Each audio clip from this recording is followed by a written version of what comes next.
ఉద్యోగస్తుల్ని పోలీసుని ఏదైతే వాళ్ళ వంశీ గారి కేసులో గన్నవరంలో ఒక దళిత సోదరుడిని కిడ్నాప్ చేస్తే వాళ్ళ కుటుంబ సభ్యులు పెట్టినటువంటి కేసుకి పోలీసులు విచారణ చేసి అతన్ని అరెస్ట్ చేస్తే పచ్చి అబద్ధాలు మాట్లాడుతుంది జగన్మోహన్ రెడ్డి గారు. ఏం మాట్లాడుతూ ఉన్నాడు ఆయన? పోలీసులు తొత్తులుగా వ్యవహరిస్తూ ఉన్నారు, వంశీ ఏం తప్పు చేయలే, అందంగా ఉంటాడు కాబట్టి అరెస్ట్ చేశారు. ఏంటి అందం? ఏం మాట్లాడుతున్నాడు అసలు? అతని మనిషా లేకపోతే ఏంటో అర్థం కాదు. సప్త సముద్రాల అవతల ఉన్నా రిటైర్ అయిపోయినా తీసుకొచ్చి నిలబెట్టి కొట్లో తీస్తాండి. ఎవరు కొట్లో తీస్తారు? నిన్ను కూడా తీశారు కొట్లో.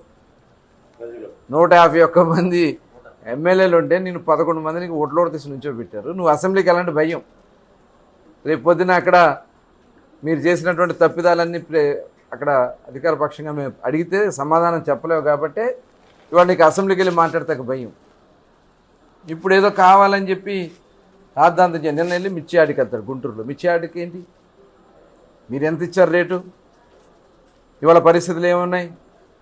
కేంద్రం కూడా, నేను ముఖ్యమంత్రి గారు కేంద్రానికి దగ్గరికి వెళ్ళి కేంద్ర వ్యవసాయ శాఖ మంత్రి గారితో కూడా మాట్లాడి మరి ఇవాళ ఉన్నటువంటి మిర్చికి గిట్టుబాటు ధర వచ్చే విధంగా ఆయన మాట్లాడుతుంటా. నువ్వు ఒక పక్క ఎలక్షన్ కోడ్ ఉంది, కలెక్టర్ గారు వెళ్ళడానికి వీల్లేదని అనుమతులు తీసుకోవాలని చెప్పడం జరిగింది.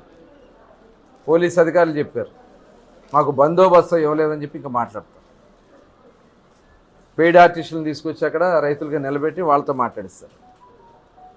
ఇదంతా కూడా మొత్తం కూడా వాళ్ళ ప్రజలకు అర్థమవుతుంది వాళ్ళు చేస్తున్నటువంటి డ్రామా, ఐపాక్ డ్రామా.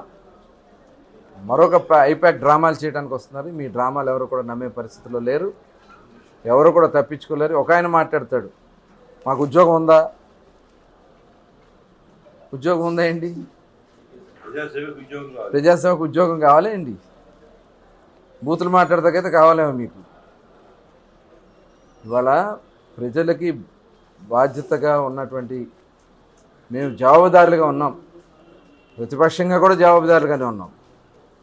ఇవాళ అధికారంలో ఉన్నా కూడా మేము జవాబుదారులుగానే ఉంటాం. ఖచ్చితంగా ఈ జిల్లా అభివృద్ధిలో మేమందరం కూడా సమిష్టిగా, మా నాయకత్వం మొత్తం కూడా సమిష్టిగా పనిచేసి జిల్లాని మళ్ళీ ఏదైతే మనం పోగొట్టుకున్నటువంటి పరువును నిలబెట్టడమే కాకుండా రాష్ట్రంలో ఒక ప్రధానమైనటువంటి జిల్లాగా నిలబెడతామని కూడా తెలియజేస్తాం.